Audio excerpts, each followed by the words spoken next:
Hello friends, this is SP Singh and welcome to smarter everyday. प्यारे दोस्तों, बात करेंगे BEd second semester. According to Kanpur university में second semester में जो पेपर 3 है आपका शिक्षा के तकनीकी परिपेक्ष, ये आप सभी का कॉमन सब्जेक्ट है। आज हम इस सब्जेक्ट के हमारे अपने द्वारा जो कंटेंट तैयार किया गया है शॉर्ट नोट्स के फॉर्म में, आज हम इस शॉर्ट नोट्स को डिस्कस करेंगे। इसमें हमने पूरे सब्जेक्ट को, पूरे सिलेबस को कवर किया है एंड वो पॉइंट्स उठाए हैं जहां से आपका क्वेश्चन पेपर नहीं बच सकता। जिन पॉइंट्स से, जिन क्वेश्चन से आपका क्वेश्चन पेपर नहीं बच सकता, ना तो ये पॉइंट्स ना तो ये टॉपिक्स आपके क्वेश्चन पेपर से बच सकते हैं, बहुत इंपॉर्टेंट है। अब आप ये ना समझें कि सर पेपर ऑब्जेक्टिव है, आप सब्जेक्टिव पढ़ा रहे हैं। डियर फ्रेंड, ये सब्जेक्टिव कंटेंट नहीं है।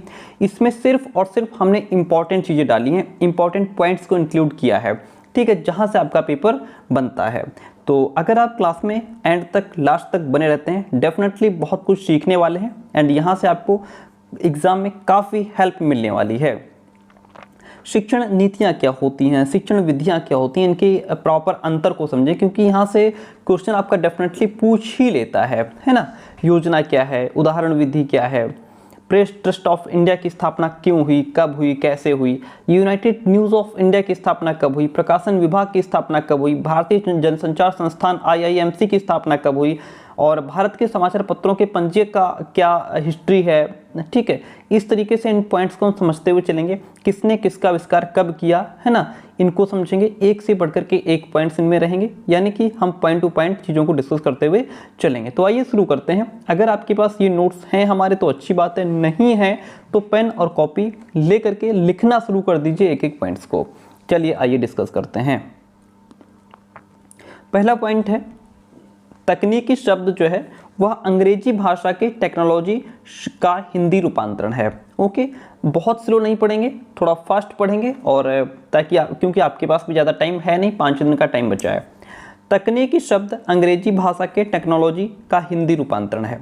तकनीकी से तात्पर्य होता है किसी वस्तु के निर्माण अथवा किसी कार्य हेतु अथवा उद्देश्यों की सफलतापूर्वक प्राप्ति के लिए उपयोग में लाई गई जो भी प्रविधि है, जो स्किल है, जो भी मेथड है, जो भी प्रोसेस है, उसका पूरा योग, उसका पूरा सम्मिश्रण आपका तकनीकी कहलाता है। कहने का मतलब ये है कि किसी भी वस्तु का अगर आप निर्माण कर रहे हैं या कोई भी काम कर रहे हैं, उस काम को करने के पीछे आपका जो उद्देश्य है, उस उद्देश्य की सफलतापूर्वक अगर आप प्राप्ति चाहते हैं तो उसमें आप अपना एफर्ट लगाएंगे, अलग अलग प्रकार की विधियां लगाएंगे, प्रविधियां लगाएंगे, तकनीकी लगाएंगे, अपनी स्किल्स को यूज करेंगे, है ना। तो जब इन सब और कोई ना कोई एक प्रोसेस चलेगा उसके बीच में, तो इन सभी को मिला करके जो कंक्लूजन, जो निष्कर्ष निकलेगा वो आपका तकनीकी कहलाता है।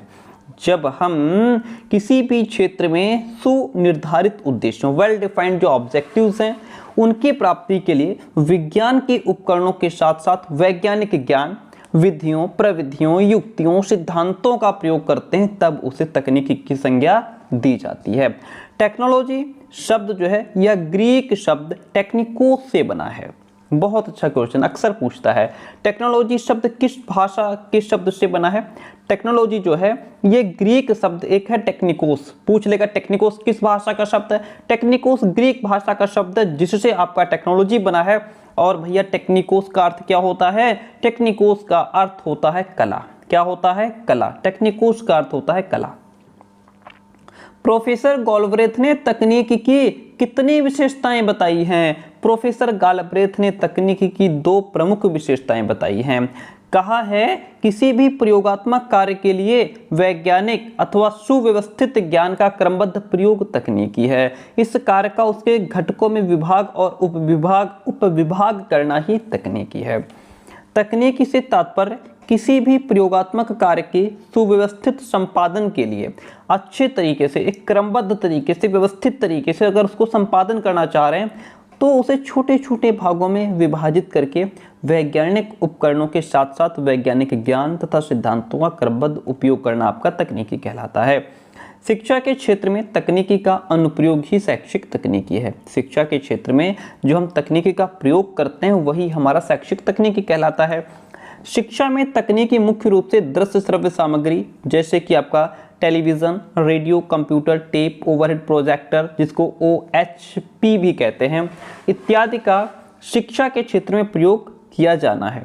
शिक्षा में प्रयुक्त ये उपकरण जो होते हैं वो हार्डवेयर कहलाते हैं।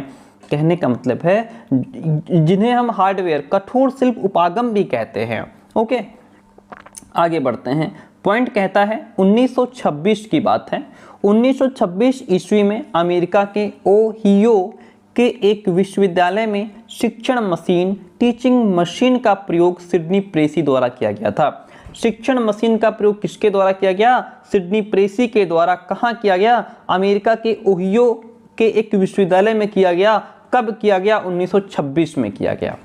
1930-40 के आसपास लुम्सडेन और ग्लेजर आदि के द्वारा स्क्रैम्बल्ड पुस्तकों, कार्ड्स और बोर्डों का प्रयोग अध्ययन अध्यापन के लिए किया गया। 1930-40 के आसपास की बात है, फिक्स डेट नहीं लिखी है ना। तो अगर पूछ लेगी स्क्रैम्बल्ड पुस्तक, स्क्रैम्बल्ड बुक्स, कार्ड्स, बोर्ड्स का प्रयोग टीचिंग और लर्निंग के लिए किसने किया था? लुम्सडेन ग्लेजर ने किया था। शैक्षिक तकनीकी के क्षेत्र में सबसे बड़ा परिवर्तन तब आया जब सन 1950 में BF स्किनर के द्वारा अभिक्रमित अधिगम तकनीकी का विकास किया गया। अभिक्रमित अधिगम तकनीकी के प्रतिपादक जन्मदाता कौन है? BF स्किनर हैं, है ना। तो अभिक्रमित अधिगम तकनीकी का विकास करने वाले जो है वो BF स्किनर हैं। कब किया था? 1950 में किया था। सन 1967 में इंग्लैंड में ब्रायन मोर जोन्स ने एजुकेशनल टेक्नोलॉजी शब्द का प्रयोग किया। एजुकेशनल टेक्नोलॉजी शब्द का प्रयोग किसने किया? ब्रायन मोर जोन्स ने। कब किया? 1967 में किया। रॉबर्ट ए कॉक्स के अनुसार क्या कहते हैं रॉबर्ट ए कॉक्स? मानव की अधिगम स्थितियों में वैज्ञानिक प्रक्रिया का प्रयोग ही शैक्षिक तकनीकी है। ऐसे छोटे छोटे स्टेटमेंट बड़े खतरनाक होते हैं, इनको रट लीजिएगा। लुम्सडेन द्वारा शैक्षिक तकनीकी के 3 मुख्य प्रकार बताए गए हैं। क्वेश्चन पूछेगा लुम्सडेन के द्वारा शैक्षिक तकनीकी के कितने प्रकार बताए गए हैं? 3 प्रकार बताए गए हैं, रट लीजिएगा। पहला आपका कठोर शिल्प उपागम है, दूसरा कोमल शिल्प उपागम है, तीसरा प्रणाली उपागम है। शैक्षिक तकनीकी के 3 प्रकार परस्पर आपस में संबंधित हैं। ये जो 3 प्रकार हैं ये क्या है? ये आपस में संबंधित हैं। ठीक है, अब देखिए कठोर शिल्प उपागम को शैक्षिक तकनीकी प्रथम कहते हैं। कोमल शिल्प उपागम को शैक्षिक तकनीकी द्वितीय कहते हैं। ओके, प्रणाली उपागम को शैक्षिक तकनीकी तृतीय की संज्ञा दी जाती है। ध्यान रखिएगा ना, ये कठोर शिल्प उपागम को ये आपका प्रथम हो जाता है, ये द्वितीय है और ये आपका तृतीय है। अब एक एक को समझते हैं। कठोर शिल्प उपागम या शैक्षिक तकनीकी प्रथम क्या है? विभिन्न प्रकार की दृश्य श्रव्य सामग्री जैसे आपका chart, model, film strip, tape recorder, video player, television, computer इत्यादि का प्रयोग इसके अंतर्गत आता है ना। किसके अंतर्गत? कठोर शिल्प उपागम के अंतर्गत। ये सभी चीज़ें आपकी हार्डवेयर के अंतर्गत आती हैं। हार्डवेयर वो होता है जिसको हम टच कर सकते हैं, छू सकते हैं। सिल्वरमैन द्वारा इस उपागम को शिक्षा में तकनीकी के साथ साथ सापेक्षिक तकनीकी कहा गया है। किसने कहा है? सिल्वरमैन ने कहा है। किसने कहा है? सिल्वरमैन ने इस उपागम को शिक्षा में तकनीकी के साथ साथ सापेक्षिक तकनीकी कहा गया है। ऐसे स्टेटमेंट याद रखिएगा। शैक्षिक तकनीकी द्वितीय यानी कि आपका जो है कोमल शिल्प उपागम, सॉफ्टवेयर की बात यहाँ पे हो रही है। शैक्षिक तकनीकी द्वितीय अथवा सॉफ्टवेयर उपागम का संबंध अधिगम सिद्धांतों के अनुरूप उद्देश्यों के व्यावहारिक लेखन, शिक्षण व्यूह रचनाओं, फीडबैक, पुनर्बलन, रीइंफोर्समेंट, मूल्यांकन की उपयुक्त विधियों के साथ पाठ्य सामग्री को विद्यार्थियों की समझ के अनुरूप व्यवस्थित करना, सुव्यवस्थित रूप देने से है। कोमल शिल्प उपागम क्या होता है? देखिए, सॉफ्टवेयर, आपका फोन आपके हाथ में है, ये हार्डवेयर है। इसके अंदर जितने भी ऐप्स आप चला रहे हैं वो सारे सॉफ्टवेयर के अंतर्गत आते हैं। हार्डवेयर के उपकरणों के साथ साथ शिक्षण सामग्री के प्रदर्शन के लिए शैक्षिक तकनीकी का जिस प्रकार का प्रयोग किया जाता है उसे ही कोमल शिल्प उपागम यानी कि सॉफ्टवेयर की संज्ञा दी जाती है। सिल्वरमैन ने इसे रचनात्मक शिक्षण तकनीकी कहा है। किसको? कोमल शिल्प उपागम को। किसको? सॉफ्टवेयर को रचनात्मक शिक्षण तकनीकी कहने वाले कोमल शिल्प उपागम को सिल्वरमैन हैं। ठीक है, और सॉफ्टवेयर का प्रयोग हार्डवेयर के साथ किया जाता है। इसे भी हार्डवेयर के साथ साथ शिक्षा में तकनीकी के अंतर्गत रखा जाता है सॉफ्टवेयर को। इस तकनीकी का संबंध शिक्षण प्रक्रिया के अदा यानी कि इनपुट, प्रक्रिया, प्रोसेस और प्रदा यानी आउटपुट तीनों पक्षों के विकास से होता है। यह उपागम मूलतः अधिगम मनोविज्ञान पर आधारित है। कौन? जो कोमल शिल्प उपागम है, जो सॉफ्टवेयर है, यह आपका किस पर आधारित है? मनोविज्ञान पर आधारित है। अतः यह एक व्यावहारिक विज्ञान है। कोमल शिल्प उपागम कैसा विज्ञान है? यह एक व्यावहारिक विज्ञान है। नेक्स्ट वन इज प्रणाली उपागम अथवा शैक्षिक तकनीकी द्वितीय की बात कर रहे हैं यहाँ पे। देखिए, प्रणाली उपागम यानी कि शैक्षिक तकनीकी तृतीय शैक्षिक तकनीकी की एक आधुनिक अवधारणा है। शैक्षिक तकनीकी की एक आधुनिक अवधारणा है प्रणाली उपागम। शैक्षिक तकनीकी का ये जो प्रकार है, शिक्षा को एक प्रणाली के रूप में स्वीकार करता है और शैक्षणिक समस्याओं के समाधान के हेतु उचित निर्णय लेने में भी सहायता करता है। पॉइंट इस प्रणाली उपागम का शिक्षा के क्षेत्र में प्रयोग उचित प्रबंधन और नियंत्रण पर केंद्रित है। किस पर केंद्रित है? ये जो है उचित प्रबंधन और नियंत्रण पर केंद्रित है। इसके अंतर्गत शिक्षा को एक प्रणाली के रूप में देखा जाता है जिसमें प्रणाली की संपूर्ण प्रक्रिया को वैज्ञानिक ढंग से संपादित करा के सर्वोत्तम परिणाम प्राप्त किए जाते हैं। ओके, आगे बढ़ते हैं। प्रणाली उपागम की प्रक्रिया विद्यालय को एक प्रणाली को इंग्लिश में सिस्टम कहते हैं। प्रणाली उपागम की जो प्रक्रिया है ये विद्यालय को एक सिस्टम के रूप में देखती है, एक प्रणाली के रूप में देखती है, जिसका उद्देश्य विद्यालय व्यवस्था का समुचित संचालन करते हुए शैक्षणिक उद्देश्यों की प्राप्ति करना है। जो विद्यालय जो प्रणाली उपागम है, ये जो प्रोसेस है, ये एक विद्यालय को एक सिस्टम के रूप में देखता है ना। तो जिसका उद्देश्य क्या है? विद्यालय व्यवस्था का समुचित संचालन करते हुए शिक्षा से संबंधित जो भी उद्देश्य हैं उनको सफलतापूर्वक प्राप्त करना। किसी भी प्रणाली के 4 मूलभूत पैरामीटर्स होते हैं। कितने? प्रणाली के 4 मूलभूत पैरामीटर्स बताए गए हैं। आपका अदा है, प्रक्रिया है, प्रदा है और पर्यावरणीय संदर्भ। आइए अदा, प्रक्रिया, प्रदा को समझते हैं। ये क्या होते हैं? देखिए, अदा इनपुट से तात्पर्य उन सभी वस्तुओं, मानवीय स्रोतों और संसाधनों से है जो किसी भी प्रणाली की प्रक्रिया को प्रारंभ करने के लिए आवश्यक होते हैं। जो प्रक्रिया है, प्रक्रिया से तात्पर्य उन कार्यों से है जिनके द्वारा अदा में आवश्यक परिवर्तन लाए जाते हैं। ठीक है। प्रदा क्या है? प्रदा से तात्पर्य उस उत्पाद या उस प्रोडक्ट से है जिसकी प्राप्ति के लिए प्रणाली कार्य करती है। प्रदा यानी कि आउटपुट की प्राप्ति ही प्रणाली का उद्देश्य है। आगे बढ़ते हैं। नेक्स्ट पॉइंट कहता है पर्यावरणीय संदर्भ क्या होता है? इन्वायरमेंटल कॉन्टेक्स्ट से तात्पर्य प्रणाली के वातावरण अर्थात भौतिक और सामाजिक दोनों प्रकार के परिवेश, परिस्थितियां, उपस्थिति, तत्व, सीमाएं आदि से है जिसमें ये प्रणाली काम करती है और प्रभावित भी होती है। इस प्रकार प्रणाली से तात्पर्य एक स्वशासित, स्वनियंत्रित और स्वनियमित संरचना से है जो पूर्व निर्धारित विशिष्ट उद्देश्यों यानी कि प्री डिफाइंड स्पेसिफिक ऑब्जेक्टिव्स की प्राप्ति के समग्र रूप से क्रिया करती है। ठीक है, एक एक पॉइंट को फटाफट समझते हुए चलिए। अब बात करते हैं बराठी ने, बात किसकी हो रही? बराठी की। बराठी ने 1958 में प्रणाली उपागम की चर्चा करते हुए इसे कॉमन सेंस बाय डिजाइन कहा है। किसने प्रणाली उपागम को कॉमन सेंस बाय डिजाइन कहा है? बराठी ने। कब कहा? 1958 में। इसका मतलब होता है किसी समस्या के विश्लेषण तथा समाधान हेतु एक क्रमबद्ध व्यवस्था करना। ठीक है, आगे बढ़ते हैं। शिक्षण तकनीकी जो है वो 3 प्रश्नों का सम्मिलित उत्तर देती है।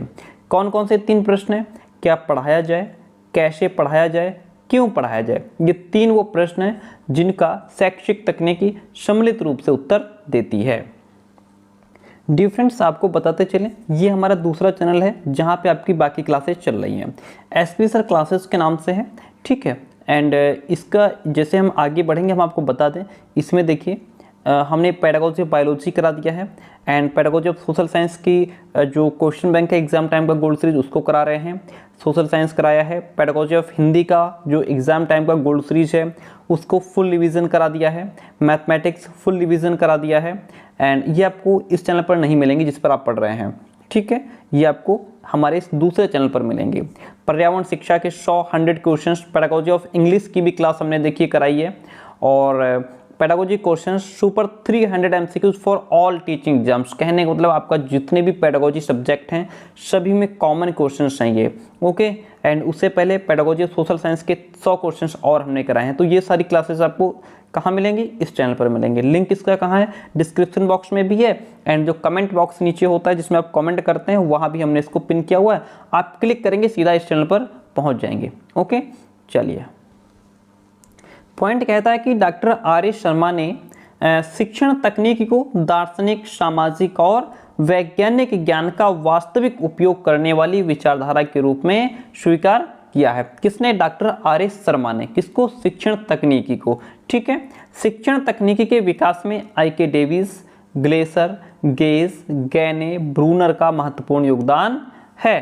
डेविस तथा रॉबर्ट ग्लेसर के द्वारा शिक्षण तकनीकी के 4 तत्व बताए गए हैं। क्वेश्चन पूछेगा डेविस और रॉबर्ट ग्लेसर ने शिक्षण तकनीकी के कितने तत्व बताए हैं? 4 तत्व बताए हैं, भूलिएगा नहीं। कौन कौन से?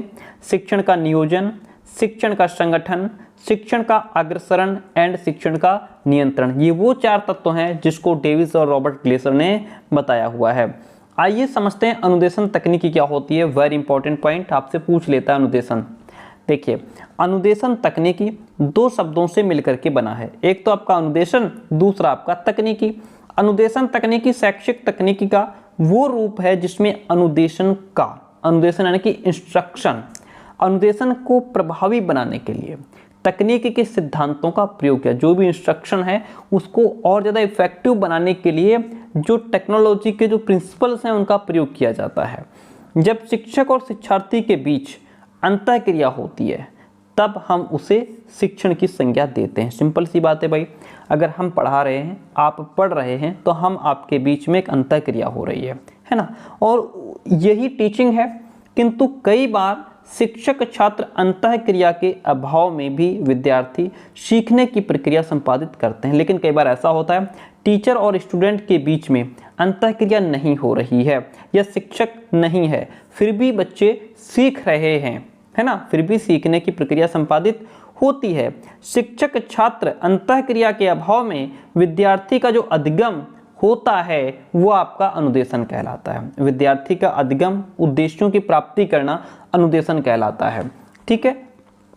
शिक्षक छात्र अंतःक्रिया की अनुपस्थिति के कारण यह शिक्षण नहीं है, अनुदेशन मात्र है। जब टीचर नहीं होता है, शिक्षक की उपस्थिति नहीं है, फिर भी बालक सीख रहे हैं, तो वो शिक्षण नहीं है, वह अनुदेशन मात्र कहा जाता है। अनुदेशन को शिक्षण नहीं कहा जा सकता, किंतु शिक्षण में अनुदेशन निहित होता है। अगर सिर्फ अनुदेशन है तो उसको हम टीचिंग नहीं कह सकते, लेकिन टीचिंग में अनुदेशन समाहित है। ध्यान रखिएगा, वेरी इंपॉर्टेंट पॉइंट। अनुदेशन केवल ज्ञानात्मक पक्ष का ही विकास संभव करता है। अनुदेशन द्वारा केवल ज्ञानात्मक पक्ष का ही विकास संभव है। अनुदेशन जो है यह आपका शिक्षण का स्थान नहीं ले सकता, फिर भी अधिगम के लिए अनुदेशन महत्वपूर्ण होता है। जब हम मनोविज्ञान, समाजशास्त्र तथा वैज्ञानिक सिद्धांतों का अनुदेशन में प्रयोग करके अधिगम उद्देश्यों की प्राप्ति करते हैं तब उसे अनुदेशन तकनीकी की संज्ञा देते हैं। अब देखिए बात आती अभिक्रमित अनुदेशन की। अभिक्रमित अनुदेशन की ऐसी व्यूह रचना है जिसमें शिक्षक की आवश्यकता नहीं होती, जिसमें टीचर की जरूरत नहीं है। इसमें विद्यार्थी को व्यक्तिगत रूप से सीखने के अवसर प्रदान किए जाते हैं। पाठ्यवस्तु को छोटे छोटे भागों में विभाजित करके एक सीक्वेंस से छात्रों के समक्ष उसको प्रस्तुत किया जाता है। विद्यार्थी स्वयं अपनी क्षमता के अनुरूप सीखते हैं और अधिगम उद्देश्यों की प्राप्ति करते हैं। इसे ही अभिक्रमित अनुदेशन कहते हैं, क्योंकि इसमें जो भी पाठ्यवस्तु है, जो भी टॉपिक है, कंटेंट है, वो छोटे छोटे पार्ट्स में डिवाइड करके स्टूडेंट्स के सामने प्रेजेंट किया जाता है। स्टूडेंट्स फिर उसको अपनी क्षमता के हिसाब से, अपनी योग्यता के हिसाब से, अपनी रुचि के हिसाब से, अपने जो भी उसके अधिगम उद्देश्य हैं उनको वो प्राप्त करता है। यही अभिक्रमित अनुदेशन है, ठीक है। इसमें टीचर का रोल नहीं है। सीखने की वो परिस्थिति जिसमें शिक्षक की उपस्थिति के बिना विद्यार्थी अधिगम करते हैं और निर्धारित अधिगम उद्देश्यों की प्राप्ति करते हैं, वो अनुदेशन है। सिंपल सी बात लिखी है ना। जहाँ पे शिक्षक की उपस्थिति के बिना टीचर नहीं है, विद्यार्थी लर्निंग कर रहा है ना, अपने निर्धारित जो भी उसको उद्देश्य हैं उनको प्राप्त कर रहा है, यही आपका अनुदेशन कहलाएगा। और जब अनुदेशन को तकनीक की सहायता से प्रभावी बनाते हैं, जब टेक्नोलॉजी के माध्यम से उसको और ज़्यादा इफेक्टिव बनाते हैं कि छात्रों द्वारा अधिक से अधिक अधिगम संभव हो। हम इफेक्टिव क्यों बनाएंगे उसको? ताकि छात्र जो है अधिक से अधिक लर्निंग कर सकें, तो फिर उसे अनुदेशन तकनीकी की संज्ञा दी जाती है, उसे इंस्ट्रक्शनल टेक्नोलॉजी कहा जाता है। अनुदेशन तकनीकी को रॉबर्ट ए कॉक्स के द्वारा subordinate term of education technology की संज्ञा दी गई है। अनुदेशन तकनीकी को subordinate term of education technology की संज्ञा देने वाले आपके रॉबर्ट ए कॉक्स हैं। आगे बढ़ते हैं। अभिक्रमित अनुदेशन का विकास B.F. स्किनर के द्वारा शास्त्रीय अनुबंधन सिद्धांत के आधार पर हुआ है। अभिक्रमित अनुदेशन का जो विकास हुआ है उसका आधार क्या है? उसका आधार सक्रिय अनुबंधन सिद्धांत है। किसका है? B.F. स्किनर का है।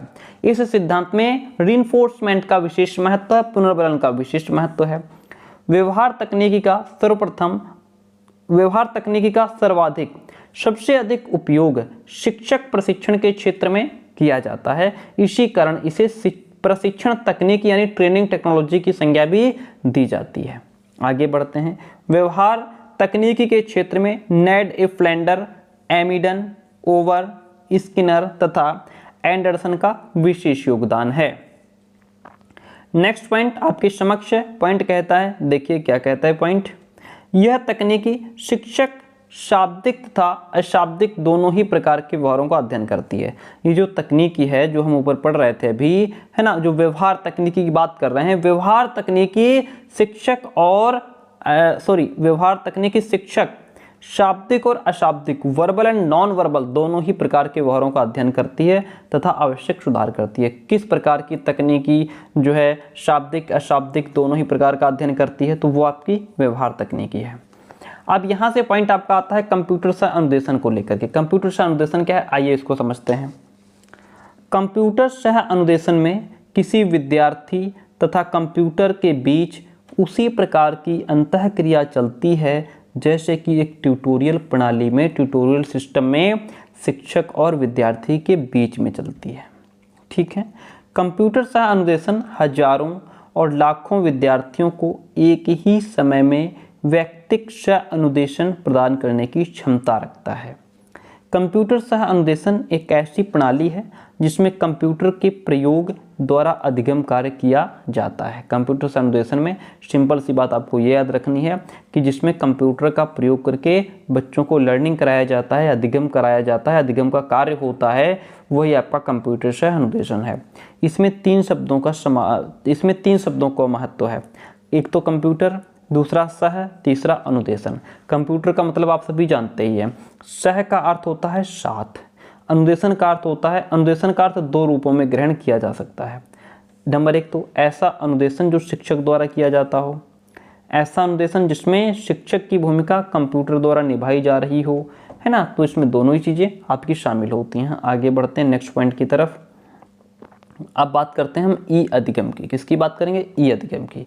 ई अधिगम को प्रायः इलेक्ट्रॉनिक अधिगम, क्या, इलेक्ट्रॉनिक लर्निंग अर्थात सभी प्रकार की इलेक्ट्रॉनिक समर्थित शिक्षा और अध्यापन के रूप में समझा जाता है। इसे कंप्यूटर प्रोत्साहित अधिगम भी कहते हैं। किसे कंप्यूटर प्रोत्साहित अधिगम कहते हैं? ई अधिगम को। ई अधिगम का आरंभ कहाँ हुआ था? ई अधिगम का आरंभ आपका ब्रिटेन में हुआ है। इसे ऑनलाइन अधिगम, वर्चुअल अधिगम, वितरित अधिगम, नेटवर्क और वेब आधारित अधिगम भी कहते हैं। किसको? ई अधिगम को। इसके इतने सारे नाम हैं। ई अधिगम में इंटरनेट या वेब आधारित संप्रेषण सेवाओं जैसे आपका email, audio, video conferencing, mail list, live chats तथा मोबाइल का प्रयोग होता है। सबसे बड़ी बात यह है जो ई अधिगम है यहाँ छात्र केंद्रित है। ई अधिगम छात्र केंद्रित है। आइए मूक को समझते हैं। मूक क्या है देखिएगा। मूक यानी कि massive open online course. Massive अर्थात वह ऑनलाइन कोर्स जिसे प्रतिभागियों की बड़ी संख्या के लिए निर्मित किया गया हो उसे मैसिव कहते हैं। सबसे बड़ी बात यह है, आपसे मूक की फुल फॉर्म जरूर पूछेगा, तो इसीलिए हमने उसको ऊपर लिख दिया है सीधा सीधा। मूक की फुल फॉर्म होती है मैसिव ओपन ऑनलाइन कोर्स। फिर एक एक वर्ड में देखिए पूछ लेगा मैसिव में ऑनलाइन का क्या मतलब है, मैसिव में मूक में ओपन का क्या मतलब है, मूक में ऑनलाइन का क्या मतलब है। ओपन अर्थात वो पाठ जो स्थान, अध्येता की नीति, समय, अध्येता की गति, समय एवं स्थान की सीमाओं से मुक्त हो, जिसमें प्रवेश के लिए कोई पूर्व निर्धारित योग्यता ना हो, उसे ओपन कहते हैं। ऑनलाइन अर्थात वो पाठ जो पूर्णतया नामांकन अध्ययन से लेकर परीक्षण एवं प्रमाणीकरण तक इंटरनेट पर आधारित हो, ऑनलाइन कहलाता है। कोर्स का मतलब, कोर्स अर्थात अधिगम अनुभव की अपने आप में संपूर्ण एक इकाई आपकी कोर्स कहलाती है। अतः समन्वित रूप में कहा जा सकता है कि मूक एक पूर्णतया इंटरनेट आधारित मुक्त अधिगम प्रणाली है जो इंटरनेट पर बेस्ड है, जो प्रतिभागियों की बड़ी संख्या के लिए निर्मित किया गया है। सर्वप्रथम मूक शब्द का प्रयोग 2008 में दव कॉर्मियर ने किया था। मूक शब्द का प्रयोग पहली बार 2008 में किया गया। किसने किया? दव कॉर्मियर ने किया। मूक शब्द से जुड़ा मैसिव शब्द जो है एक समय में अनगिनत विद्यार्थियों को कोर्स में प्रवेश देने की क्षमता को इंडिकेट करता है। नेक्स्ट वन क्वेश्चन कहता है कि आपसे पूछ लेगा OER का क्या मतलब है, चाहे हिंदी में पूछे या इंग्लिश में पूछे। OER का मतलब होता है ओपन एजुकेशनल रिसोर्स, हिंदी में इसको मुक्त शैक्षिक संसाधन कहते हैं। ठीक है, बात क्लियर हुई, आगे बढ़ते हैं। पॉइंट कहता है शिक्षण क्या है। शिक्षण अंग्रेजी भाषा के टीचिंग शब्द से बना है। जो शिक्षण है वह अंग्रेजी भाषा के टीचिंग शब्द से बना है, जिसका तात्पर्य है सीखना। जिसका तात्पर्य क्या है? सीखना। शिक्षण एक सामाजिक प्रक्रिया है जिसका संचालन त्रिआयामी रूप से, अर्थात आपके शिक्षक, छात्र व पाठ्यक्रम के माध्यम से होता है। ओके, जो शिक्षण है हमारा वो त्रिआयामी है। त्रिआयामी का मतलब उसमें शिक्षक, छात्र और पाठ्य वस्तु तीन चीजें शामिल हैं। अर्थात किसी विषय वस्तु को माध्यम बना करके शिक्षक एवं विद्यार्थी के बीच विचारों के आदान प्रदान या परस्पर अंतः प्रक्रिया को ही हम शिक्षण कहते हैं। अब देखिए, एक तंत्र में शिक्षण का क्या अर्थ है, लोकतंत्र में शिक्षण का क्या अर्थ है, आइए इनको अलग अलग समझते हैं। एक तंत्र शासन जो होता है, एक तंत्र शासन में तानाशाही की इच्छा प्रमुख होती है। इस प्रकार के वातावरण में जो टीचिंग लर्निंग प्रोसेस है वह शिक्षक प्रधान यानी कि टीचर डोमिनेटेड होता है। वह छात्रों पर रौब दाब दिखाता है। इसमें टीचर सब कुछ होता है। कक्षा में टीचर अपना राज्य तानाशाह के रूप में चलाता है। एक तंत्र शिक्षण में आपसे पूछ लेगा क्वेश्चन, कक्षा में शिक्षक अपना राज्य तानाशाह के रूप में चलाता है किस में? एक तंत्र में, लोकतंत्र में, तो आप उसमें लिखेंगे एक तंत्र में। लोकतंत्र में शिक्षण का अर्थ क्या है? लोकतंत्र में शासन प्रणाली मानवीय संबंधों पर आधारित रहती है और सामान्य जनता की इच्छा सर्वोत्तम मानी जाती है। सामान्य जनता की इच्छा सर्वोत्तम मानी जाती है। यहाँ पर शिक्षक और छात्र दोनों ही एक्टिव रहते हैं। छात्र एवं टीचर दोनों ही एक दूसरे के व्यक्तित्व को प्रभावित करने का प्रयत्न करते हैं। यह आपका लोकतंत्र शिक्षण है। जो हस्तक्षेप रहित शासन में जो शिक्षण होता है उसका मतलब क्या होता है? इस प्रकार के शिक्षण में शिक्षक जो है वह एक मित्र के रूप में काम करता है और छात्रों को अधिक एक्टिव बनाते हुए उन्हें अधिक से अधिक अवसर विभिन्न समस्याओं को सुलझाने के लिए प्रदान भी करता है। गेज के अनुसार कहा गया है कि शिक्षण एक प्रकार का पारस्परिक प्रभाव है जिसका उद्देश्य है दूसरे व्यक्ति के व्यवहारों में वांछित परिवर्तन लाना। रॉयंस कहते हैं दूसरों को सीखने के लिए दिशा निर्देश देने और अन्य प्रकार से उन्हें निर्देशित करने की प्रक्रिया को शिक्षण कहा गया है। स्किनर के अनुसार क्या कहा गया है? बहुत इंपॉर्टेंट जो स्टेटमेंट है वो लिखे गए हैं। स्किनर के अनुसार शिक्षण पुनर्बलन आकस्मिक व्यय कॉन्टिजेंसीज का क्रम है। स्मिथ कहते हैं शिक्षण का उद्देश्य निर्देशित क्रिया है। जेम्स एम थाइन कहते हैं समस्त शिक्षण का अर्थ है सीखने में वृद्धि करना। क्लार्क के अनुसार शिक्षण वो प्रक्रिया है जिसके प्रारूप और संचालन की व्यवस्था इसलिए की जाती है जिससे छात्रों के व्यवहारों में परिवर्तन लाया जा सके। मार्सेल ने ठीक ही लिखा है, शिक्षण की अंतिम कसौटी परिणाम है। शिक्षण की अंतिम कसौटी परिणाम है। तो ये आपने समझ लिया स्टेटमेंट को। अब हम बात करते हैं अनुदेशन की। अभी पीछे भी हम अनुदेशन पढ़ रहे थे जिसमें हमने अभिक्रमित अनुदेशन पढ़ा है ना, तकनीकी अनुदेशन तकनीकी को पढ़ा। यहाँ पे हम प्रॉपर तरीके से इंस्ट्रक्शन को समझेंगे, अनुदेशन को समझेंगे एक छोटे कम से कम शब्दों में। देखिए, अनुदेशन से तात्पर्य व्यक्ति में किसी भी विषय से संबंधित ज्ञान तथा समझ का विकास करने से है। अनुदेशन का संबंध मुख्यतः ज्ञानात्मक पक्ष के उद्देश्यों की प्राप्ति से है, जबकि शिक्षण द्वारा विद्यार्थी के ज्ञानात्मक, भावात्मक, क्रियात्मक तीनों ही पक्षों के व्यवहार में परिवर्तन लाया जाता है। देखिए, अनुदेशन जो है ये सिर्फ ज्ञानात्मक पक्ष के उद्देश्यों की प्राप्ति करता है, जबकि जो टीचिंग है वह आपका ज्ञानात्मक, भावात्मक, क्रियात्मक तीनों पक्षों के व्यवहार में अध्ययन करता, मतलब परिवर्तन लाता है। तो ये अनुदेशन और टीचिंग यानी कि इंस्ट्रक्शन और टीचिंग में डिफरेंस हो गया। अब बात ये हमने अनुदेशन को समझ लिया कम से कम शब्दों में। अब आगे बात करते हैं हम किसकी, शिक्षण नीतियों की। देखिएगा, शिक्षण नीतियां जो हैं ये दो शब्दों से मिलकर के बना है, एक तो आपका शिक्षण, दूसरा नीतियां। शिक्षण एक अंतःक्रियात्मक प्रक्रिया है जो कक्षागत परिस्थितियों में वांछित उद्देश्यों को प्राप्त करने के लिए छात्र और शिक्षकों के द्वारा संपन्न की जाती है। नीतियों की अगर बात करें तो योजना, नीति, चतुराई, स्किल्स की ओर इंडिकेट करती है। आपके अंदर कौशल क्या है, आपकी चतुराई क्या है, यानी कि आप कितने क्लेवर हैं, नीति आप कौन सी लगा रहे हैं, आप क्या योजना बना रहे हैं, ये सभी आपकी नीतियों के अंतर्गत आती है, स्ट्रेटजीज के अंतर्गत आती है। जैसे हम लोग कहते हैं रणनीति बनाना। डेविस के अनुसार क्या कहा गया है, नीतियाँ शिक्षण की व्यापक विधियाँ हैं। नीतियाँ शिक्षण की व्यापक विधियाँ हैं। पाठ्यवस्तु के प्रस्तुतिकरण की शैली को शिक्षण विधि कहा गया है।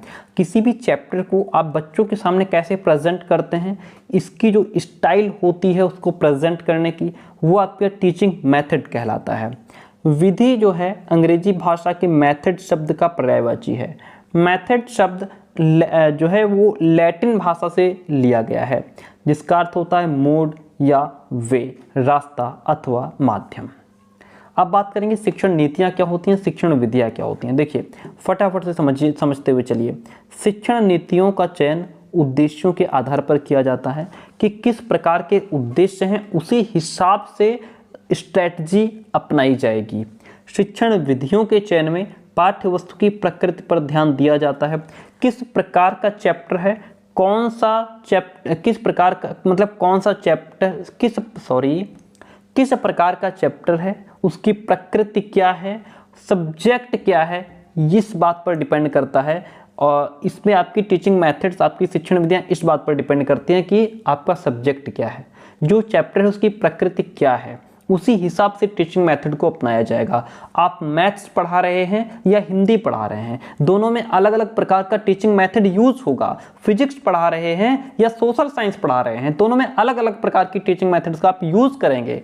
क्यों, बिकॉज मैथ्स अलग है, आपका फिजिकल साइंस अलग है, आपका सोशल साइंस अलग है ना। There is a great difference between both subject, है ना। तो इसमें आप जिस हिसाब का सब्जेक्ट होगा उसी हिसाब से टीचिंग मेथड का यूज करेंगे।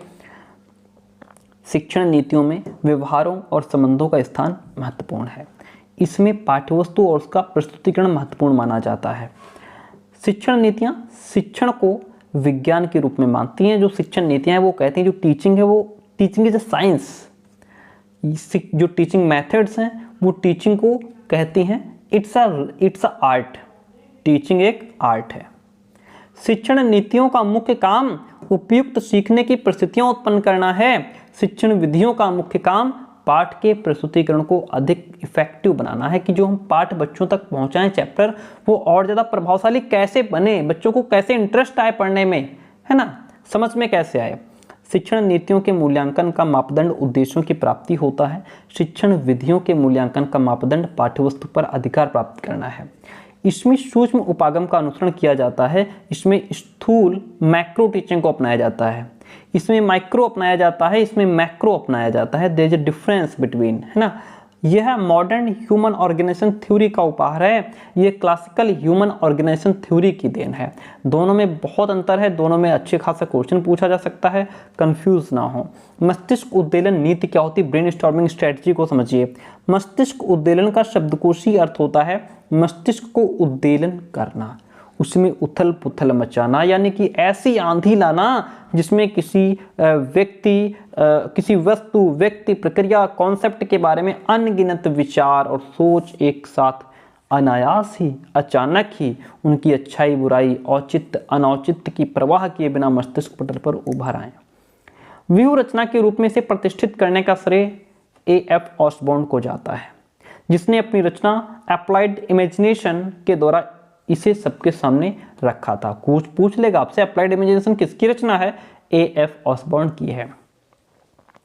कुछ स्टेटमेंट हैं, जैसे स्किनर का है, समस्या समाधान लक्ष्य की प्राप्ति में बाधक प्रतीत होने वाली कठिनाइयों पर विजय प्राप्त करने की प्रक्रिया है। वेस्ले कहते हैं कि शिक्षण विधि जो है वो शिक्षक द्वारा वह क्रिया है जिसमें छात्रों को ज्ञान की प्राप्ति होती है। बाइनिंग कहते हैं शिक्षण विधि शिक्षण प्रक्रिया का गतिशील कार्य है। आगे बढ़ते हैं। फिर नेक्स्ट पॉइंट कहता है कि देखिएगा, क्रिया के द्वारा ज्ञान के सिद्धांत पर अमेरिका में एक शिक्षण विधि विकसित हुई जिसे प्रोजेक्ट या योजना विधि कहा गया। सुनिए बात को, क्रिया के द्वारा एक्टिविटी के माध्यम से के सिद्धांत पर अमेरिका में एक टीचिंग मेथड को डेवलप किया गया जिसे प्रोजेक्ट मेथड कहा गया। जॉन डीवी के प्रयोजनवाद के सिद्धांत पर आधारित प्रोजेक्ट विधि W.H. किलपैट्रिक के द्वारा सन 1918 में इसका प्रतिपादन किया गया था। ये क्वेश्चन बहुत पूछा जाता है। विलियम किलपैट्रिक ने इस बात पर बल दिया कि बालक का संपूर्ण शिक्षण उसकी स्वयं की कार्यप्रणाली और उसके अनुभवों पर जितना अधिक आश्रित होगा उतना ही वह ज्ञान छात्रों के लिए स्थायी होगा। यानी कि बच्चा जितना ज़्यादा करके सीखेगा, जितना ज़्यादा बच्चा खुद एक्टिव होगा, उसमें इन्वॉल्व होगा, उतना ही उसका जो लर्निंग है वो इस्टेब्लिश हो जाएगा, उसके दिमाग में स्थायी हो जाएगा एक लंबे समय तक। यह विधि करके सीखने के सिद्धांत पर आधारित है। Learning it depends on learning by doing, based on, not depends, it's based on. यह विधि छात्र को वह स्वाभाविक परिस्थितियां प्रदान करती है जिनमें वो उद्देश्य पूर्वक किसी समस्यात्मक कार्य को सजीवता से पूर्ण करने में सफल होता है। आगे बढ़ते हैं। और परियोजना विधि को लेकर के बहुत सारे स्टेटमेंट हैं जिनमें से कुछ चुने हुए हमने निकाले हैं जो आपके एग्जाम के पॉइंट ऑफ से बहुत इंपॉर्टेंट है, पूछे गए हैं पहले। W.H. किलपैट्रिक के अनुसार प्रोजेक्ट सामाजिक वातावरण में पूर्ण संलग्नता से किया जाने वाला उद्देश्यपूर्ण कार्य है। स्टीवेंसन कहते हैं प्रोजेक्ट एक समस्या मूलक कार्य है जिसका समाधान उसके प्राकृतिक परिवेश में रहते हुए ही किया जाता है। बेलार्ड के अनुसार प्रोजेक्ट वास्तविक जीवन का एक छोटा सा अंश होता है जिसे विद्यालय में संपादित किया जाता है। पार्कर कहते हैं प्रोजेक्ट वर्क की एक इकाई है। प्रोजेक्ट जो है वह काम की एक इकाई है जिसमें छात्रों की कार्य की योजना और संपन्नता के लिए उत्तरदायी बनाया जाता है। तो ये कुछ डेफिनेशंस हैं जो बहुत इंपॉर्टेंट है। आगे बढ़ते हैं। नाउ अब हम समझते हैं टाइप्स ऑफ प्रोजेक्ट, योजना के कुछ प्रकार हैं। देखिए प्रोजेक्ट के कुछ प्रकार हैं। थॉमस एम रिस्क ने अपनी पुस्तक principles and practices of teaching secondary schools में 3 प्रकार की योजनाओं का उल्लेख किया है। किसने 3 प्रकार की योजनाओं का उल्लेख किया है? थॉमस एम रिस्क ने। Principles and practices of teaching secondary schools पुस्तक किसकी है? थॉमस एम रिस्क की है। 3 प्रकार की जो इन्होंने योजनाएं बताई हैं उसमें आपका उत्पादक योजनाएं, बौद्धिक या समस्यात्मक योजनाएं, सीखने से संबंधित योजनाएं इसमें शामिल हैं।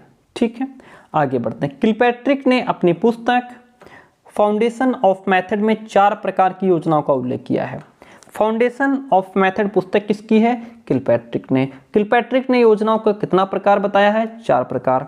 आपकी रचनात्मक योग्यताएं, रसास्वादनात्मक योजनाएं, अभ्यासात्मक योजनाएं, समस्यात्मक योजनाएं। क्वेश्चन दे देगा उसमें जो है इसमें से 3 ऑप्शन दे देगा, कहेगा इसमें कौन सी योजना किलपैट्रिक के द्वारा नहीं बताई गई है। अगर आपको चारों याद होंगी तो 3 आप सही कर देंगे, जो गलत होगा उसको ढूंढ निकालेंगे। क्वेश्चन आपका सही हो जाएगा, नंबर आपका 1 पक्का हो जाएगा। उदाहरण विधि की बात करें, इलस्ट्रेशन मेथड। उदाहरण बालक की विचार शक्ति एवं कल्पना शक्ति को जागृत कर उसके मानसिक विकास के प्रति सहायक होते हैं। क्या? जो ये उदाहरण होते हैं, जो एग्जाम्पल्स हम बच्चों को क्लास में देते हैं, उदाहरण के माध्यम से किसी भी कॉन्सेप्ट को समझाते हैं, ये बच्चे की विचार शक्ति, उसकी जो इमेजिनेशन पावर है उसको और ज़्यादा जागृत कर देते हैं, उसके मानसिक डेवलपमेंट में, मेंटल डेवलपमेंट में भी सहायक होते हैं। उदाहरणों के द्वारा अमूर्त विषय को मूर्त बनाया जाता है ना। जैसे कह दिया मान लो ये हो गया, मान लो वो हो गया, है ना। हम उदाहरण दे रहे हैं तो उसमें जो चीज़ अमूर्त है उसको भी मूर्त रूप में बालक के समक्ष प्रस्तुत किया गया। प्रिंसेंट के मतानुसार अच्छे उदाहरण दुरूह यानी कठिन से कठिन, है ना, डिफिकल्ट से डिफिकल्ट स्टेटमेंट को भी सजीव और सरल बना देते हैं। कौन? उदाहरण।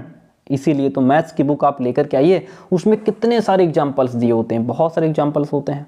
उदाहरण मुख्यतः दो प्रकार के होते हैं, एक आपकी शाब्दिक, दूसरे प्रदर्शनात्मक। शाब्दिक में जैसे दृष्टांत है, कोई कहानी है, कोई लोकोक्ति के माध्यम से आप बच्चों को समझा रहे हैं, सुना रहे हैं। प्रदर्शनात्मक वो होते हैं जो हम बच्चों को दिखा करके समझाते हैं, लाइक अ ग्लोब। सोशियोलॉजी की क्लास में, एसएसटी क्लास में ग्लोब बहुत ज़रूरी होता है, जिसमें हम बच्चों को अपने पूरा देश, विश्व, संसार पूरा बता देते हैं, कौन सी चीज़ कहाँ पे है, कैसे है ना। भारत नेपाल के कितने करीब है, नेपाल भारत के किससे कितना सटा हुआ, या अन्य दुनिया भर की चीज़ें, सागर, महासागर, नदियाँ, झील, पहाड़, ये सब हम उसके माध्यम से समझा देते हैं। देखिए बहुत इंपॉर्टेंट पॉइंट्स, एक एक पॉइंट को लिखते हुए चलिए। मैं तो कहता हूँ नोट्स अगर नहीं लिए तो फटाफट से मैसेज करके नोट्स ले लीजिए, ये सारी इंपॉर्टेंट कंटेंट आपको वहाँ मिल जाता है। प्रेस ट्रस्ट ऑफ इंडिया, यह भारत की, एक सेकंड प्लीज, थोड़ा सा इसको सही कर लेते हैं। प्रेस ट्रस्ट ऑफ इंडिया, यह जिसको पीटीआई भी कहते हैं, यह भारत की सबसे बड़ी समाचार एजेंसी है। इसकी स्थापना 27 अगस्त 1947 को हुई थी। प्रेस ट्रस्ट ऑफ इंडिया की स्थापना 27 अगस्त 1947 को हुई और इसकी सेवाएं 1 फरवरी 1949 से प्रारंभ हुई। यह एजेंसी अंग्रेजी और हिंदी में अपनी सेवाएं दे रही है। United news of India UNI 1956 में इसकी स्थापना कंपनी कानून के तहत हुई। यूनाइटेड न्यूज़ ऑफ इंडिया की स्थापना कब हुई? 1956 में हुई। इसने 21 मार्च 1961 से कुशलतापूर्वक काम करके अपनी सेवाएं प्रदान देना प्रारंभ किया। प्रकाशन विभाग की बात करते हैं। इस विभाग की स्थापना 1941 में हुई थी। इसने अब तक अंग्रेजी, हिंदी, क्षेत्रीय भाषाओं में करीब 8000 शीर्षक प्रकाशित किए हैं।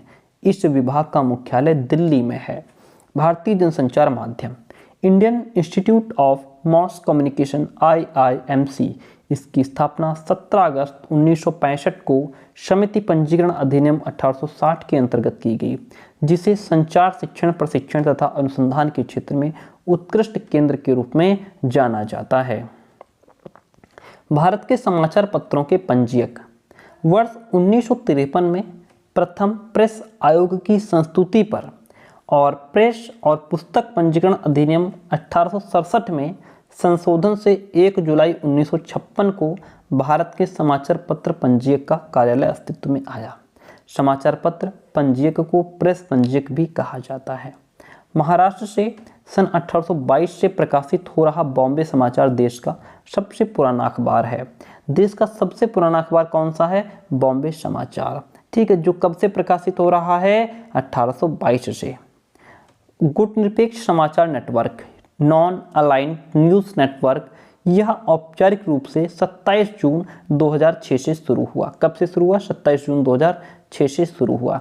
आइए बात करते हैं सूचना और संचार तकनीक का उद्भव कैसे हुआ, विकास कैसे हुआ, इससे रिलेटेड कुछ अहम पॉइंट्स की। ठीक है, और आपको बताते चलें कि हमारा ये नंबर होता है जिसमें आपको कंप्लीट नोट्स मिलते हैं चारों पेपर का। आपका टीचिंग सब्जेक्ट चाहे पेडागोजी ऑफ मैथ्स हो, फिजिकल साइंस हो, बायोलॉजी हो, सोशल साइंस हो या हिंदी हो, कोई पेडागोजी सब्जेक्ट हो, उसके भी कंप्लीट नोट्स इसी तरीके के शॉर्ट नोट्स आपको प्रोवाइड कराए जाते हैं। और प्लस जो मार्केट में कंटेंट है, लाइक आपका जो एग्जाम टाइम का गोल्ड सीरीज आया है एंड इजी नोट्स आया है, उसकी भी कंप्लीट PDF आपको प्रोवाइड करा दी जाती है। ठीक है, और चार्ज उसका नहीं लिया जाता, चार्ज जो ये हमारा कंटेंट है इसका लिया जाता है, वो एक्स्ट्रा बच्चों तक पहुंचा दिया जाता है, ताकि बालक के अंदर ये ना रहे कि हमने मार्केट से कंटेंट नहीं लिया या वो नहीं पढ़ा, वो हमारा रह गया, ऐसा। ठीक है, इसीलिए चलिए, तो ये नंबर है, आप ध्यान रखिएगा। व्हाट्सअप मैसेज के नोट्स की इन्फॉर्मेशन आप जरूर ले सकते हैं।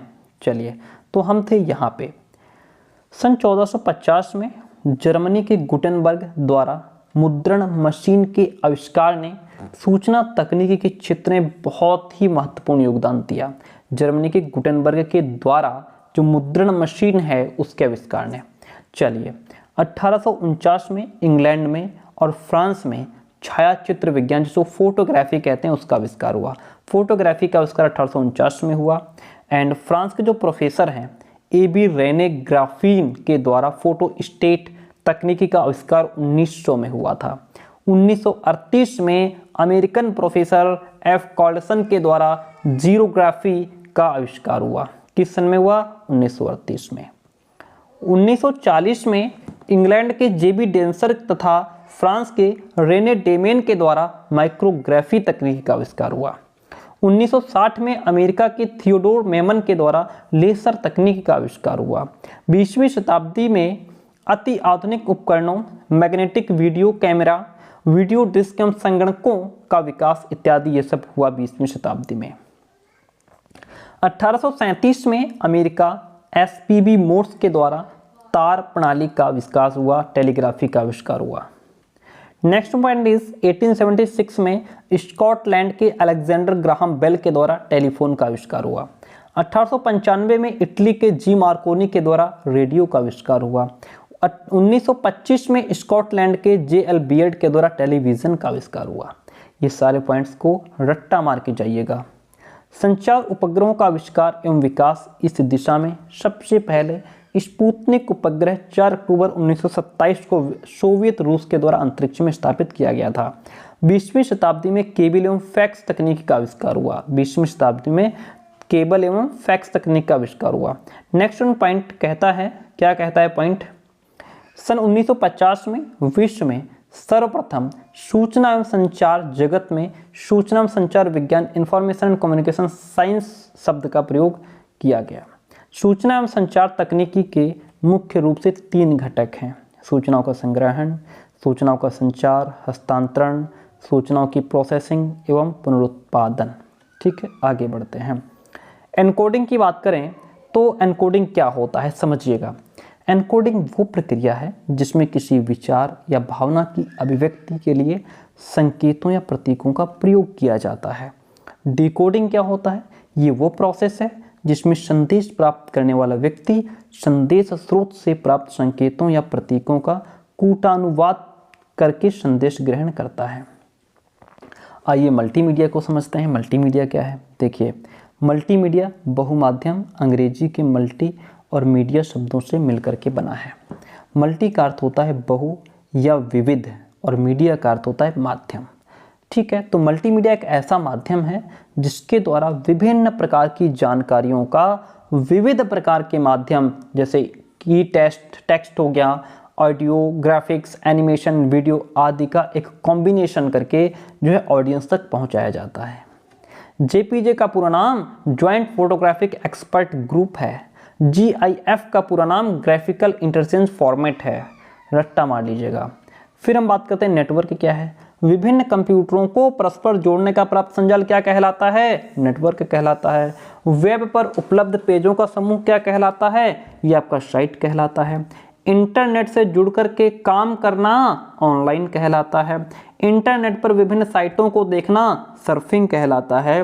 कंप्यूटर और नेटवर्क में अंकित संचार की औपचारिक प्रक्रिया प्रोटोकॉल कहलाती है। इंटरनेट इस्तेमाल करने का माध्यम ब्राउज़र कहलाता है। किसी वेबसाइट का पहला पेज जो यूजर को दिखाई देता है उसे होम पेज कहते हैं। ठीक है, पूछ लेगा आपसे।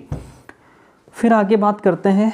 नेक्स्ट पॉइंट कहता है H.C. वाइल्ड ने प्रतिमान को डिफाइन करते हुए कहा है, प्रतिमान किसी आदर्श के अनुरूप व्यवहार को ढालने की प्रक्रिया को कहा जाता है। शिक्षण प्रतिमान अंग्रेजी भाषा के टीचिंग मॉडल, क्या जो शिक्षण प्रतिमान है वो अंग्रेजी भाषा की टीचिंग मॉडल का पर्यायवाची शब्द है। अतः शिक्षण प्रतिमान को शिक्षण सिद्धांत का एक रूप माना जाता है। दूसरे अर्थ में इसको शिक्षण प्रारूप भी कहते हैं। इस प्रकार शिक्षण प्रतिमान को शिक्षण सिद्धांत के नवीन रूप की संज्ञा प्रदान की जाती है। ठीक है, हम थोड़ा फास्ट चल रहे हैं, बहुत ज़्यादा टाइम नहीं ले रहे हैं। शिक्षण प्रतिमान वह विस्तृत रूपरेखा है जिसमें उसके पाठ्यक्रम, स्रोत यानी कि जो भी उसका करिकुलम है, जो भी उसके सोर्सेज हैं, जो भी टीचिंग और जो लर्निंग को इफेक्टिव बनाने का ढंग है उसका वर्णन किया जाता है।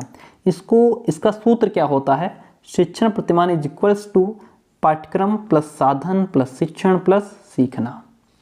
पॉल डी ईगन एवं उनके सहयोगियों के अनुसार एक स्टेटमेंट है कि शिक्षण प्रतिमानों से अभिप्राय विशिष्ट अनुदेशात्मक लक्ष्यों की प्राप्ति के लिए निर्मित उपचारात्मक शिक्षण व्यूह रचनाओं से होता है। Next one is John P D Seiko ने शिक्षण प्रतिमान को 4 मनोवैज्ञानिक वर्गों में बांटा है। किसने शिक्षण प्रतिमान को 4 मनोवैज्ञानिक वर्गों में बांटा है? वो आपके जॉन पी डी सीको हैं, जिसमें ग्लेसर के शिक्षण प्रतिमान को एक बुनियादी शिक्षण प्रतिमान, a basic model of teaching माना गया है। पॉइंट टू बी नोटेड, ध्यान रखिएगा, आई सेफलर ने प्रतिमानों को 3 परिवारों में व्यवस्थित किया है। ईसी हैडन ने 4 वर्गों में शिक्षण प्रतिमानों को स्थापित किया है। ट्रैवर्स ने सभी शिक्षण प्रतिमानों को 3 वर्गों में विभक्त किया है। ये 3 वर्ग, 4 वर्ग, परिवार, ये बहुत इंपॉर्टेंट चीजें हैं। एक एक पॉइंट को बहुत ढूंढ के डाला गया है। आगे इसी प्रकार के आपके सभी सब्जेक्ट्स में ऐसा किया गया है। पॉइंट कहता है सर्वाधिक प्रचलित एवं मान्यता प्राप्त वर्गीकरण ब्रूस आर जॉयस तथा मार्शा वेल का है। सबसे अधिक प्रचलित और मान्यता प्राप्त जो वर्गीकरण है इसके क्षेत्र में, ये जो प्रतिमान के क्षेत्र में हम पढ़ रहे थे कि इन्होंने इतना दिया, इन्होंने इतने वर्गों में बांटा, इसी में सबसे अधिक प्रचलित और मान्यता प्राप्त जो वर्गीकरण किया गया है वो ब्रूस आर जॉयस और मार्शा वेल ने दिया है। इन्होंने प्रतिमानों को क्या कहा है? इन्होंने प्रतिमानों को उनके विशिष्ट उद्देश्यों, रचना और कार्यप्रणाली के आधार पर बांटा है। जिसके जैसे उद्देश्य, जिसकी जैसी रचना, जिसकी जैसी कार्यप्रणाली, उसके बेस पे उनको डिवाइड किया गया है। सबसे अधिक प्रचलित विवरण जॉयस और व्हील ने दिया। इन्होंने 20 से भी अधिक प्रतिमान विकसित किए हैं। किसने 20 से भी अधिक प्रतिमान विकसित किए हैं? वो आपके जॉयस और व्हील हैं। अग्रिम संगठक प्रतिमान के प्रवर्तक डेविड आसू बेल थे। कौन? अग्रिम संगठक प्रतिमान के प्रवर्तक डेविड आसू बेल थे। इस प्रतिमान का आधार शाब्दिक अधिगम, वर्बल लर्निंग है और ये सूचना प्रक्रिया, इंफॉर्मेशन प्रोसेसिंग के सिद्धांत पर आधारित है। आइए आगे बढ़ते हैं, समझते हैं समूह अन्वेषण प्रतिमान को। देखिए फटाफट समझते हैं। इस प्रतिमान को सामाजिक अंतः प्रक्रिया प्रतिमान, सोशल इंटरैक्शन मॉडल वर्ग के अंतर्गत सम्मिलित किया जाता है। विद्यार्थियों को प्रजातांत्रिक जीवन के लिए तैयार करने पर बल देने के कारण इस प्रतिमान का प्रयोग प्रजातांत्रिक प्रणाली में प्रभावी ढंग से किया जाता है। इस प्रतिमान के प्रतिपादक जॉन डेवी और किलपैट्रिक हैं। किलपैट्रिक इनके शिष्य थे। आगे बढ़ते हैं। नेड फ्लेंडर ने सन 1959 में कक्षा में शिक्षक के शाब्दिक व्यवहार के अंकन एवं विश्लेषण के लिए एक विशिष्ट प्रणाली का विकास किया, जिसे फ्लेंडर्स 10 वर्ग या श्रेणी प्रणाली के नाम से जाना जाता है। कब की बात है? 1959 की बात है, 1959 की। फ्लेंडर की ये अवधारणा थी कि कक्षा में शाब्दिक व्यवहार संपूर्ण कक्षा व्यवहार का प्रतिनिधित्व करता है। शाब्दिक व्यवहार का निरीक्षण अधिक विश्वसनीयता के साथ किया जाता है। फ्लेंडर ने संपूर्ण कक्षागत शिक्षक के शाब्दिक व्यवहार, टीचर्स वर्बल बिहेवियर के क्रमबद्ध एवं वैज्ञानिक विश्लेषण के लिए संपूर्ण शाब्दिक व्यवहार को प्रमुख रूप से 3 भागों में विभाजित किया है। एक तो इसमें आपका शिक्षक कथन आता है, दूसरा विद्यार्थी कथन, तीसरा मौन या विभ्रांति इंक्लूड है। आप समझते हैं अभिक्रमित अनुदेशन जो है, इसको और डीप समझने का प्रयास करते हैं। अभिक्रमित अनुदेशन एक नवनिर्मित प्रविधि है। इसे विकसित करने का जो श्रेय है वो अमेरिका के मनोवैज्ञानिक सिडनी प्रेसी को जाता है। 1950 के दशक के अंतिम दौर में बीएफ स्किनर ने सीखने पर अनेक प्रयोग किए और एक शिक्षण मशीन का निर्माण करके प्रेसी के प्रयोगों को साकार और सार्थक रूप प्रदान किया और इसे अभिक्रमित अनुदेशन का नाम किसने दिया? जो है बीएफ स्किनर ने। अभिक्रमित अनुदेशन शब्द अभिक्रमित और अनुदेशन 2 शब्दों से मिलकर के बना है। अभिक्रमित का तात्पर्य है कार्य क्रमित, अर्थात किसी कार्य को सफल करने के लिए उसके समस्त पहलुओं पर विचार करके एक नियोजन कार्यक्रम को तैयार करना। अंग्रेजी में इसके लिए प्रोग्रामिंग या फिर प्रोग्राम्ड शब्द का प्रयोग किया जाता है। जिस प्रकार कंप्यूटर में सॉफ्टवेयर का महत्व है, उसी प्रकार शिक्षा में अभिक्रमित अनुदेशन का भी महत्व है। समझते हैं, देखिएगा। नेक्स्ट वन इज कि अनुदेशन शब्द अंग्रेजी के इंस्ट्रक्शन के अंतर्गत शिक्षक विद्यार्थियों को आदेश ना दे करके निर्देश देता है। यहाँ पे जो टीचर है वो स्टूडेंट्स को ऑर्डर नहीं क्या देता है, गाइड करता है। इस प्रकार किसी विषय पर कार्यक्रम बना करके विद्यार्थियों को इस प्रकार की सूचनाएं और निर्देश देना जिससे वे अपने मार्ग पर खुद निर्णय और खुद अध्ययन करके आगे बढ़ते रहें, अभिक्रमित अनुदेशन कहलाता है। अब इसमें कुछ स्टेटमेंट हैं, देखिएगा। D.L. कुक के अनुसार कहा गया है, अभिक्रमित अधिगम स्वशिक्षण विधियों के व्यापक कॉन्सेप्ट को क्लियर करने के लिए एक जो है प्रयोग किया गया कॉन्सेप्ट है। B.F. स्किनर कहते हैं कि अभिक्रमित सामग्री और विद्यार्थियों के बीच होने वाली अंतःक्रिया को अभिक्रमित अनुदेशन कहते हैं। James E. एस्पिच और बिल विलियम्स के अनुसार अभिक्रमित अनुदेशन अनुभवों का वह नियोजन क्रम है जो उद्दीपक अनुक्रिया संबंध के रूप में कुशलता की ओर ले जाता है। W. के रिचमंड के अनुसार यह एक शैक्षिक तकनीक की अवधारणा है जो स्वयं से संवाद करने के रूप में जो है होता है। अभिक्रमित अनुदेशन के वर्तमान जन्मदाता B.F. स्किनर हैं, पॉइंट टू बी नोटेड। ठीक है, अभिक्रमित अनुदेशन के वर्तमान जन्मदाता आपके B.F. स्किनर हैं। अभिक्रमित अनुदेशन निम्नलिखित 3 प्रकार का होता है। नंबर 1 तो रेखीय अथवा बाह्य अभिक्रमित अनुदेशन जिसको लीनियर और एक्सटेंसिव प्रोग्राम्ड इंस्ट्रक्शन कहते हैं। दूसरा शाखीय अभिक्रमित अनुदेशन जिसको ब्रांचिंग प्रोग्राम्ड इंस्ट्रक्शन कहते हैं। मैथेटिक्स अभिक्रमित अनुदेशन जिसको मैथेटिक्स प्रोग्राम्ड इंस्ट्रक्शन कहते हैं। आइए समझते हैं एक एक को। देखिए रेखीय अभिक्रमित अनुदेशन क्या है। जैसा कि हमने आपको बता चुके हैं हम कि जो हमारे पेडागोजी सब्जेक्ट की क्लासेज है दूसरे चैनल पर चल रही हैं। ठीक है, आपको चैनल दिखाया भी है, लिंक डिस्क्रिप्शन बॉक्स में भी, कमेंट बॉक्स में भी है। तो उसको सब्सक्राइब करना ना भूलें, वीडियो जो उस पर पड़ी है उनको देखिए और इसी चैनल पर जो हमारी प्लेलिस्ट बनी हुई है उनको देखिए। रेखीय अभिक्रमित अनुदेशन के जन्मदाता B.F. स्किनर हैं, इसलिए इसे स्किनर का अभिक्रमण प्रकार भी कहा जाता है। किसको? रेखीय अभिक्रमित अनुदेशन को क्या कहा जाता है? स्किनर का अभिक्रमण प्रकार। इस अभिकरण का मुख्य आधार स्किनर का अधिगम संबंधी क्रिया प्रसूत अनुबंधन सिद्धांत है। इस सिद्धांत के अनुसार यदि शिक्षण संबंधी विषय सामग्री को छोटे छोटे पदों में विभाजित करके उसे क्रमिक रूप में व्यवस्थित कर दिया जाए और प्रत्येक पद को प्रतिपुष्टि या फीडबैक या पुनर्बलन के माध्यम से विद्यार्थियों तक पहुंचाया जाए तो विद्यार्थी के द्वारा अधिगम के वांछित स्तर को वैज्ञानिक आधार प्रदान प्राप्त किया जा सकता है।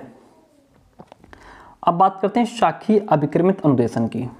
रेखीय अभिक्रमित के दोषों को दूर करने के लिए श्री नॉर्मन ए क्राउडर ने, किसने? श्री नॉर्मन ए क्राउडर ने एक ऐसे अभिक्रमण का प्रतिपादन किया जिसमें अभिक्रम के विभिन्न पदों पर अनुक्रियाएं करने के लिए विद्यार्थियों को पूर्ण स्वतंत्रता प्राप्त की जाती है।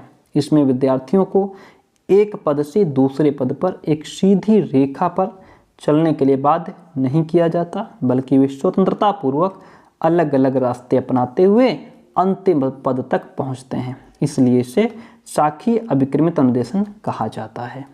क्राउडर का स्टेटमेंट है कि यह एक अभिक्रमित अध्ययन विधि है जो कंप्यूटर जैसे बाह्य माध्यम के बिना भी विद्यार्थियों की आवश्यकताओं के अनुसार काम करती है। ठीक है, और धीरे धीरे हम क्लास में बिल्कुल एंड पे आ गए हैं। एंड क्लास कैसे रही कमेंट करके जरूर बताइएगा, बिना लाइक बिना कमेंट आप नहीं जाएंगे। मैथेटिक्स अभिक्रमित अनुदेशन। मैथेटिक्स अभिक्रमित अनुदेशन को विकसित करने का श्रेय थॉमस एफ गिलबर्ट को है। मैथेटिक्स अभिक्रमित अनुदेशन को विकसित करने का श्रेय थॉमस एफ गिलबर्ट को है। इसका नामकरण यूनानी भाषा के शब्द मैथिन के आधार पर किया गया है जिसका अर्थ होता है सीखना। इस विधि में पाठ्य सामग्री को अवरोही क्रम में व्यवस्थित किया जाता है, अतः इसे अवरोही श्रृंखला अभिकरण भी कहा जाता है। आगे बात करते हैं भारत में अभिक्रमित अनुदेशन की। देखिएगा, भारत में इसका आरंभ सन 1963 में माना जाता है। सबसे पहले सेंट्रल पेडागोजिकल इंस्टीट्यूट इलाहाबाद में 3 दिन की अभिक्रमित अनुदेशन विचार गोष्ठी का आयोजन किया गया था। अभिक्रमित अनुदेशन की बढ़ती लोकप्रियता को देखते हुए राष्ट्रीय शैक्षिक अनुसंधान एवं प्रशिक्षण परिषद ने सन 1965 में दिल्ली में 15 दिन की एक कार्यशाला का आयोजन किया।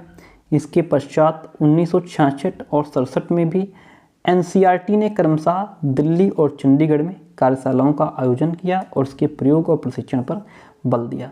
तो प्यारे दोस्तों ये वो पॉइंट्स थे जहाँ से आपको 100% क्वेश्चंस मिलेंगे। बहुत अच्छे से पढ़ लीजिएगा। ये जो पीडीएफ है वो पेड स्टूडेंट्स को पहले ही फॉरवर्ड की जा चुकी है। नंबर आप देख पा रहे हैं 9628182649। इस नंबर पे व्हाट्सएप मैसेज करके नोट्स की इन्फॉर्मेशन ले सकते हैं। ध्यान रहे मैसेज करते समय आपको अपने टीचिंग सब्जेक्ट्स जरूर लिखने हैं। टीचिंग सब्जेक्ट्स का मतलब आपका पेपर 1 में क्या रहेगा, पेपर 2 में क्या रहेगा, बाकी 3 और 4 तो सबके कॉमन हैं ही। ओके, तो बाकी जो पेडागोजी सब्जेक्ट की क्लासेज हैं दूसरे चैनल पर चल रही हैं, लिंक डिस्क्रिप्शन बॉक्स में भी है, कमेंट बॉक्स में पिन किया हुआ है, उसको क्लिक कीजिए, फटाफट आप उस चैनल पर पहुंच जाएंगे। बाकी किसी भी प्रकार का आपको कोई डाउट रहता है तो आप कमेंट बॉक्स में छोड़ सकते हैं। एंड अपनी बेहतरीन तैयारी, भरपूर तैयारी करते रहिएगा। पूरी प्लेलिस्ट जो बनी हुई है उनको देख डालिए, आप बहुत अच्छा कर पाएंगे। ठीक है, चलिए।